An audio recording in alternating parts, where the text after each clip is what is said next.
मंत्रिपदासाठी आता महायुतीतल्या आमदारांचं लॉबिंग सुरू झालेलं आहे। मराठवाड्यामधून जवळपास 20 ते 22 आमदार मंत्रिपदासाठी इच्छुक आहेत। लातूर जिल्ह्यामध्ये 5 जणांना मंत्रिपद हवं आहे आणि संभाजीनगरमधून शिवसेनेला केवळ एकच मंत्रिपद मिळू शकतो, अशा प्रकारची चर्चा सध्या राजकीय वर्तुळात सुरू आहे। तर मंत्रिपदासाठी आता लॉबिंग सुरू आहे। काल मुख्यमंत्री उपमुख्यमंत्र्यांचा शपथविधी झाला आणि आता अर्थातच मंत्रिपदासाठी कोणाला नेमकं किती स्थान मिळतं आहे हे बघावं लागणार आहे। कुठली खाती कोणाच्या वाट्याला जातात या संदर्भात लवकरच हे चित्र स्पष्ट होईल आणि या संदर्भात आणखी माहिती जाणून घेऊया। आमचे प्रतिनिधी विशाल करोळे सध्या आपल्याबरोबर थेट जोडले गेलेत छत्रपती संभाजीनगरमधून। विशाल, मंत्रिपदासाठी आता लॉबिंग सुरू झाले आणि मराठवाड्यातून जवळपास 20 ते 22 आमदार मंत्रिपदासाठी इच्छुक असल्याचं कळतंय। अर्थातच प्रत्येकाला वाटतं आपल्याला मंत्रिपद मिळावं, मात्र काय चित्र सध्या औरंगाबादमध्ये एकंदरीतच मराठवाड्यामध्ये दिसतंय?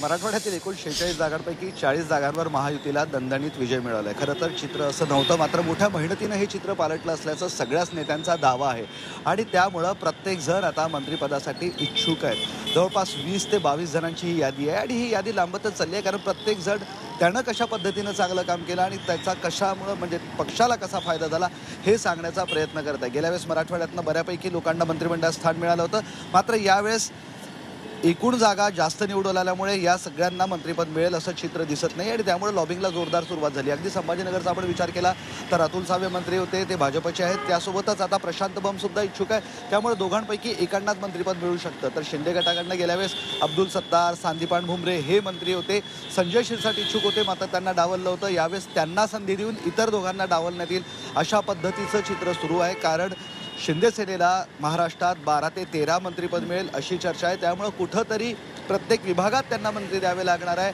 आणि कुठंतरी ही संख्या कंट्रोल करावी लागणार आहे। त्यामुळे लॉबिंगला खूप मोठ्या प्रमाणात आता सुरुवात झाली आहे। भाजपमध्ये एक मजेदार गोष्ट आहे, 5 जण तिथे महायुतीचे निवडून आले आणि 5ही जणांना मंत्रिपद हवं आहे। प्रत्येक जण मंत्रिपदावर दावा करतं, त्यामुळे आता नक्की कुणाची लॉबिंग यशस्वी होते, कुणाचा नवस पावतो हे पाहणं महत्त्वाचं ठरणार आहे। येते 3 ते 4 दिवसात मंत्रिमंडळ विस्ताराबाबत सांगण्यात येईल, नावं जाहीर करण्यात येईल आणि त्यावेळेस मराठवाड्याच्या पदरात किती पडलं हे स्पष्ट होईल। ठीक, विशाल, धन्यवाद दिलेल्या या सगळ्या सविस्तर तपशिलांसाठी आणि अर्थातच पुढचा काळ त्यासाठी महत्त्वाचं ठरणार आहे। जरूर आपण लक्ष ठेवून राहूया या सर्व घडामोडींकडे। धन्यवाद दिलेल्या माहितीसाठी।